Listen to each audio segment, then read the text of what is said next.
Hi బంగారి. ఏంటి రవి, ఇంట్లో ఫంక్షన్ జరుగుతోంది, ఇప్పుడా నువ్వు రావడం? రెడీ అయి రావాలి గజ్జాను. పెళ్లి వాళ్ళందరూ వచ్చేసినట్టేనా? అందరూ రెడీ అయి వస్తూనే ఉండుంటారు. ఆహా. బంగారి, చెప్పండి సార్. మీ అమ్మగారు కనిపించట్లేదేంటి?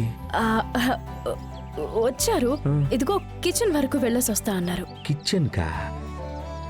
నేను అక్కడి నుంచే వస్తున్నాను. అక్కడ ఉండగా చూడలేదు, ఇక్కడికి వచ్చాక కనపడడం లేదు. ప్రతిసారి మిస్ అవుతూనే ఉన్నారే. సరే, నేను వెళ్ళి మాట్లాడేసి వస్తానుండు. ఏంటి బంగారి, చీరలో సూపర్ గా కనిపిస్తున్నావుగా. చూసావా మీనా, మనం ఇంతమంది ఉన్నాం ఇక్కడ. ఆ బంగారి వాళ్ళమ్మ ఎక్కడా అని వెళ్తున్నాడు నీ కొడుకు.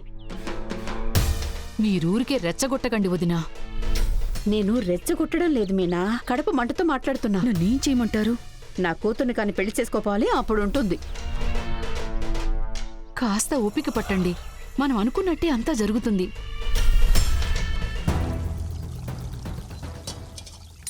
ఆంటీ. రవి సార్, ఏంటి బంగారి? అక్కడ బోలెడన్ని పనులున్నాయి. అమ్మ వాళ్ళు అక్కడికే వస్తారు కదా, మీరు రండి సార్, మనం వెళ్దాం.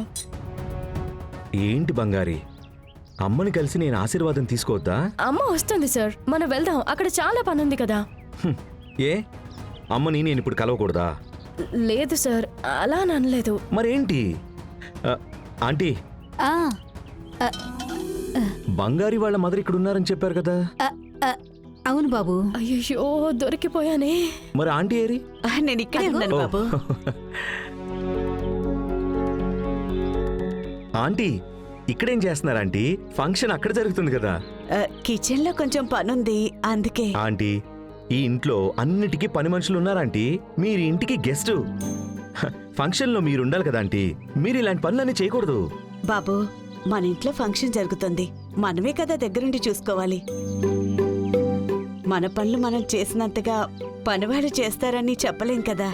ఆంటీ, బంగారికి ఇంత మంచి గుణం ఎక్కడి నుంచి వచ్చిందా అని అనుకుంటూ ఉండేవాణ్ణి. ఇప్పుడు అర్థమైపోయింది, హచ్చి దిగినట్టుగా మీరే అని. మీకు ఇంకొక వర్షనే బంగారి. సార్ చాలు, రండి సార్ వెళ్దాం. సరే సరే, వెళ్దాం. నన్ను ఆశీర్వదించండి ఆంటీ. చల్లగా ఉండి బాబు. సరే ఆంటీ, తొందరగా వచ్చేసేయండి. మీరు వచ్చేసేయండి. పద బంగారి. అమ్మయ్యా. అయ్యో, ఈవిడెక్కడికి వెళ్తుంది? రవి సార్, మీరు వెళ్తూ ఉండండి, నేను వస్తాను. మేడం, ఫంక్షన్ అక్కడ జరుగుతుంది, మీరెట్టెక్కడికి వెళ్తున్నారు? నేను కిచెన్కి వెళ్తున్నా. ఎందుకు మేడం కిచెన్కి? ఏ, మా ఇంట్లో కిచెన్కి వెళ్ళటానికి నేను నీకు కారణం చెప్పాలా? వదిలేస్తే 24 గంటలు ఏదో వాచ్మెన్ లాగా నన్ను ఫాలో చేస్తున్నట్టున్నావే. అలా కాదు మేడం, మీకేమైనా కావాలంటే నేను చేసి తీసుకొస్తాను కదా అని, అందుకే అడిగాను. హాహా, ఎంత భాగ్యం. మాకేం వద్దు తల్లి, నేను తెచ్చుకుంటాలే.